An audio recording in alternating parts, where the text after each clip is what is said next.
kesimpulannya, jadi orang tua itu melihat anak baik bukan berdasarkan berapa pintar anaknya, berapa baik anaknya, tapi seberapa pengen anaknya untuk menjadi baik, seberapa pengen anaknya untuk menjadi pintar. Oke? Karena kita nggak paksa mereka, tapi karena keinginan mereka untuk menjadi pintar, keinginan mereka untuk menjadi sukses, oke? Keinginan mereka untuk belajar. Itu patokannya kalau kita udah menjadi orang tua yang sukses.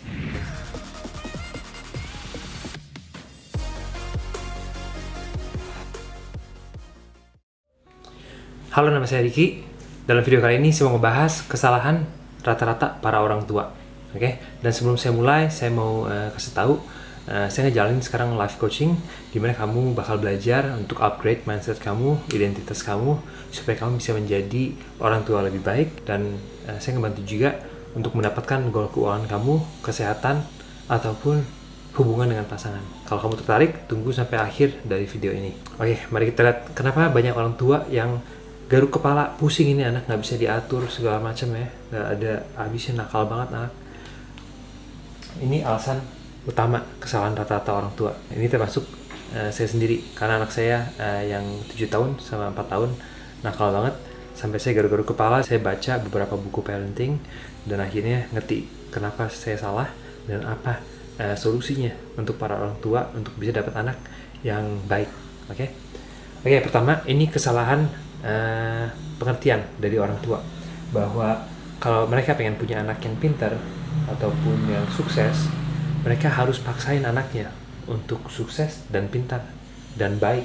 Oke, saya ulangi lagi, orang tua maksain anaknya untuk supaya pintar, dipaksa belajar, dipaksa kerja, dipaksa menjadi orang baik, tapi bukan dari keinginan sendiri. Oke, tapi secara paksa. Oke, jadi kita maksain anak dari luar ke dalam supaya mereka pintar. Ini nggak akan bisa. Ini efeknya malah kebalik. Sama setiap kali kita bilang, kamu tuh harus baik ya jadi orang, kamu tuh harus sopan, kamu tuh jadi harus percaya diri. Tapi itu bukan karena mereka pengen, tapi karena kita paksa. Itu efeknya pasti kebalik. Satu, mereka baik cuma di depan kita doang, tadi di belakang kita nakal. Oke, jadi kesimpulannya apa gunanya kalau kita pengen paksain anak kita pintar tapi cuma di depan kita doang, baik cuma di depan kita doang, tapi di belakang mereka malah sebaliknya. Oke, ini dari pengalaman saya sendiri. Saya dulu pas zaman masih kecil, kuliah, nakal banget, karena selama saya masih kecil dipaksain terus untuk baik, dan setelah saya kuliah nggak tinggal sama orang tua, akhirnya saya jadi nakal. Oke, ini makanya saya jadi mulai judi, rokok, minum segala macam, karena dari dulu saya dipaksa untuk baik, dipaksa untuk apapun itu, untuk sehat misalnya. Oke, jadi solusinya gimana? Solusinya yaitu connect, redirect. Ini dari buku No Drama Discipline. Saya saran banget untuk baca buku ini, dan juga ada beberapa buku parenting lain. Tapi intinya kita harus bisa terkoneksi dulu dengan anak kita sebelum kita nyuruh mereka melakukan sesuatu. Oke, lebih baik kita menginspirasi mereka atau mempengaruhi mereka atau ngasih contoh, oke, dibanding kita paksain. Misalnya anak saya yang pertama lahir tanpa tangan kiri, oke, dan saya pengen ngajarin dia untuk percaya diri. Nah, saya sempat mikir lama, gimana caranya saya bisa bikin anak saya percaya diri. Dan saya pikir-pikir ternyata nggak mungkin bisa. Kalau saya nggak percaya diri duluan, nanti dia pasti bakal percaya diri juga ngikutin saya. Oke, kita nggak bisa misalnya ngajarin anak untuk makan sehat, tapi kita nggak makan sehat sendiri. Oke, kita nggak bisa ngajarin anak kita untuk baik atau sopan kalau kita nggak sopan sendiri. Oke, jadi itu pertama, kita harus ngasih contoh, dan kita kasih tahu dari dalam. Kenapa sih kamu harus kuliah? Karena kuliah itu menyenangkan, sekolah itu belajar itu menyenangkan. Oke, jadi kita inspirasi bahwa supaya mereka mau belajar, bukan kepaksa tapi karena mereka mau.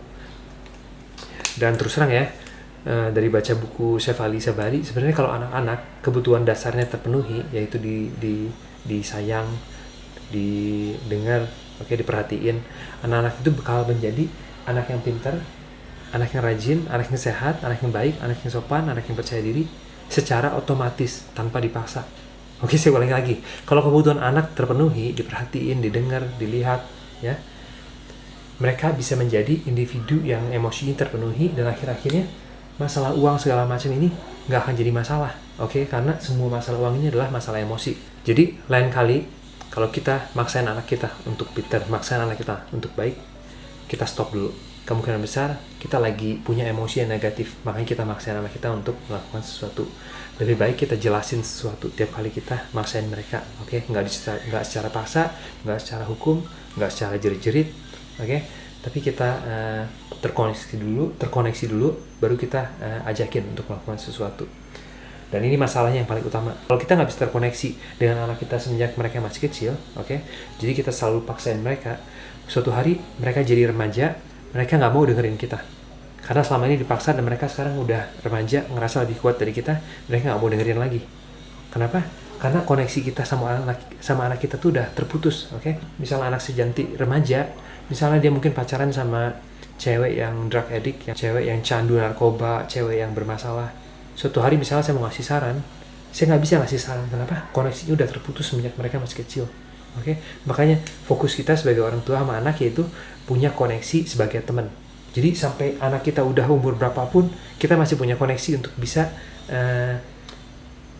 menginfluence atau menginspirasi atau menyarankan sesuatu. Oke? Coba kamu pikir, kalau teman kamu nyaranin kamu sesuatu, pasti kamu denger kan? Coba kalau kamu musuh kamu nyaranin sesuatu. Oke? Jadi salah satu juga banyak orang tua yang memposisikan diri sendiri sebagai musuh sama anak. Maksudnya apa? Kalau orang tua memposisikan sebagai musuh, yaitu mereka dengan cara paksa, oke? Tapi kalau orang tua memposisikan sebagai teman, mereka nggak akan memaksakan anaknya, tapi bakal terkoneksi dulu menjadi teman dan mengajak mereka melakukan sesuatu. Ini kesalahan rata-rata orang tua dan penyebab kenapa banyak orang tua stres, termasuk saya sendiri. Semenjak corona udah berapa bulan di rumah anaknya, stres banget ngurusin. Tapi alhamdulillah saya sekarang ada teknik dan solusinya, tahu gimana caranya. Emang nggak gampang ya, paling sering kita kebawa emosi dan yang ada malah marah-marah, dan ini pasti hasilnya kebalik dari yang kita pengen. Oke, segitu aja untuk tips orang tua kali ini. Semoga videonya ngebantu. Dan seperti saya bilang, saya sekarang ngejalanin life coaching, di mana saya bakal ngajarin kamu untuk upgrade mindset kamu, identitas kamu, supaya kamu bisa menjadi orang tua yang lebih baik, dan juga bisa mendapatkan goal-goal lainnya, mau itu keuangan, kesehatan, ataupun hubungan. Oke? Kalau kamu tertarik, kamu bisa lihat di website indofitnessfamily.com, dan kamu bisa daftar untuk konsultasi, dan nanti kalau cocok, tergantung dengan kebutuhan masing-masing, saya bisa jalanin life coaching itu. Oke deh, segitu aja. Makasih banyak udah mampir, dan jangan lupa juga untuk like, subscribe, dan nyalain lonceng supaya nggak ketinggalan untuk tips dan video-video lainnya. Terima kasih.